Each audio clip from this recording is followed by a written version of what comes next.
Bonjour à tous. Le mois dernier, je vous ai promis de revenir vers vous chaque 16 du mois pour vous parler de notre économie, de votre argent et de la manière dont l'État le détruit. Pourquoi le 16 du mois? À partir du 16 du mois, vous ne travaillez plus pour vous, pour votre famille, pour votre pouvoir d'achat, mais pour l'État. C'est difficile à croire, mais c'est bien le cas. L'État prélève 47% de la richesse que vous produisez, c'est-à-dire presque la moitié. Donc la moitié du temps que vous passez au travail sert à payer vos charges, vos taxes, vos impôts, la CSG, la TVA sur tout ce que vous consommez, vos impôts locaux, etc. Souvenez-vous bien de cette évidence. Le pouvoir d'achat, ce n'est pas ce que l'État vous donne, c'est ce qu'il ne vous prend pas. Nous sommes le 16 du mois et aujourd'hui, j'ai décidé de vous parler d'un gaspillage dont on parle souvent ces temps-ci, mais dont on ne prend pas la pleine mesure. Ce gaspillage immense, ce sont les normes. Il faut bien comprendre que les normes ne sont pas seulement des règles contraignantes qui font perdre du temps, elles vous font également perdre de l'argent. Elles représentent un coût de 100 milliards d'euros chaque année, selon la Fondation IFRAP. Elles ruinent la compétitivité de nos entreprises qui sont en concurrence avec des dizaines de pays qui n'ont pas le 10e de nos exigences normatives. Mais elles sont aussi des conséquences graves et tangibles sur chacun d'entre vous. 10 millions de Français ne mangent pas à leur faim, 4 millions de Français n'ont pas les moyens de bien se loger et tant d'autres ont vu le coût de la vie exploser. À qui la faute? Contrairement à ce que l'on entend matin, midi et soir dans les médias, ce n'est pas la faute des grandes surfaces ou des propriétaires. C'est en grande partie de la faute de l'État. Car c'est l'État qui, par ses normes, par ses impôts, crée la pénurie de logements que nous connaissons et fait monter artificiellement les prix des produits agricoles. Vous ne me croyez pas? Prenons un exemple simple. Manger des produits bio coûte en moyenne le double. Pourquoi? Car les normes sont plus contraignantes. Donc, elles font augmenter les coûts de production. Ces coûts de production plus élevés, c'est vous qui les payez à la caisse du supermarché. Prenons un autre exemple, le logement. Depuis la loi contre les passoires thermiques, nous faisons face à la plus grande crise du logement depuis la fin de la Seconde Guerre mondiale. Nous allons interdire aux propriétaires de louer plus de 6 millions de logements en France d'ici l'année prochaine. Que vont devenir les locataires de ces 6 millions de logements?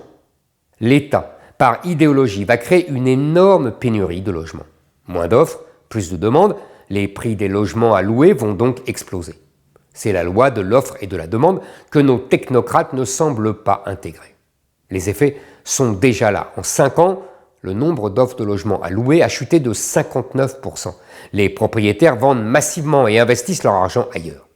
Encore une fois, comme pour l'agriculture, l'État fait artificiellement monter les prix en édictant des règles inutiles et idéologiques. Chaque norme nous coûte de l'argent. Or, que s'est-il passé ces 40 dernières années? La France et l'Union européenne ont empilé les normes année après année.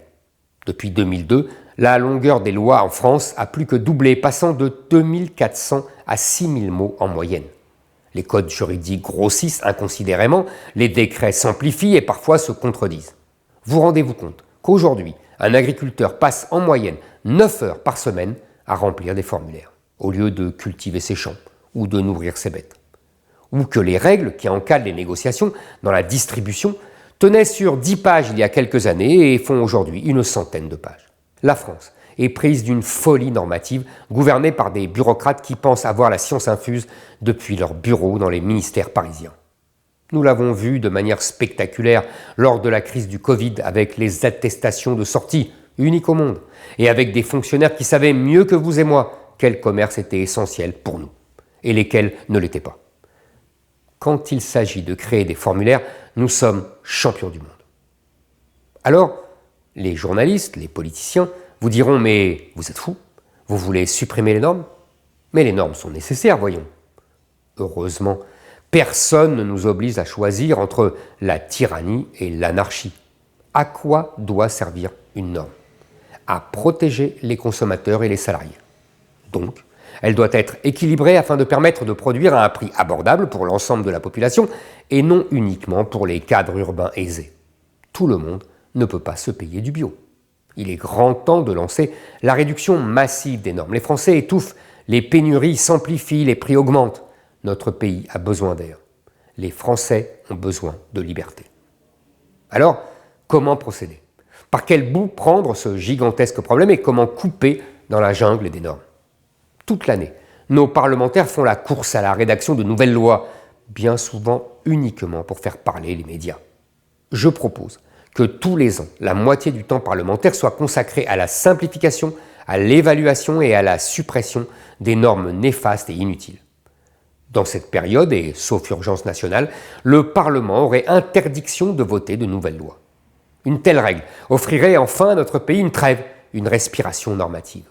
Jamais, dans toute l'histoire européenne, les peuples ne se sont autant révoltés contre la tyrannie des normes que depuis la révolte de nos agriculteurs.